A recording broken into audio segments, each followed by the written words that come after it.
Edappadi shock. பாஜகவின் big brother plan. தாமரை சின்னத்தில் அடைக்கலம் தேடும் கூட்டணி கட்சிகள். இந்தியாவின் தற்போதைய தேசிய கட்சிகள் என காங்கிரஸ் மற்றும் பாஜக 2 கட்சிகள் உள்ளன. இந்த 2 கட்சிகளுமே நாடாளுமன்ற தேர்தல் என்றாலும், மாநில சட்டமன்ற தேர்தல்கள் என்றாலும், மாநிலங்களில் உள்ள பிராந்திய கட்சிகளோடு கூட்டணி அமைத்து தேர்தலை எதிர்கொள்வது வழக்கம். மாநில அளவிலான கூட்டணி என்பது அந்தந்த மாநில கட்சிகளின் தலைமையில்தான் அமைக்கப்படும். ஆனால் அண்மை கால தேர்தல்களில் மாநில கட்சிகளோடு கூட்டணி அமைக்கும் பாஜக மாநில கட்சிகளையே டம்மியாக்கும் வேலைகளை செய்து வந்திருப்பதற்கு சான்றுகள் உள்ளன. வட மாநிலங்களில் ஓரளவு வெற்றி பெற்ற தனது இந்த ஃபார்முலாவை தற்போது தென் மாநிலங்களில் புகுத்திவிட பார்க்கிறது பாஜக.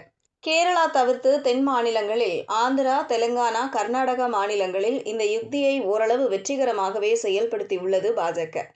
அடுத்ததாக தமிழகத்தில் இதே யுக்தியை பயன்படுத்த இந்த தேர்தலில் பாஜக திடமாக திட்டமிட்டுள்ளது. பாஜகவின் இந்த திட்டத்திற்கு அதிமுக மறைமுகமாக பலிகடா ஆகியிருக்கிறது என்பதே உண்மை என்கிறார்கள் அரசியல் பார்வையாளர்கள். பல்வேறு சிக்கல்களால் பாஜகவுடன் கட்டாய கூட்டணி வைக்க வேண்டும் என்ற நிர்பந்தத்தில் இருந்த அதிமுகவை டம்மியாக்கி தமிழகத்தில் தேசிய ஜனநாயக கூட்டணியின் பிக் பிரதராக தன்னை முன்னிறுத்திக் கொள்ளும் முயற்சியை பாஜக நேரடியாகவும் மறைமுகமாகவும் முன்னெடுத்து வருகிறது.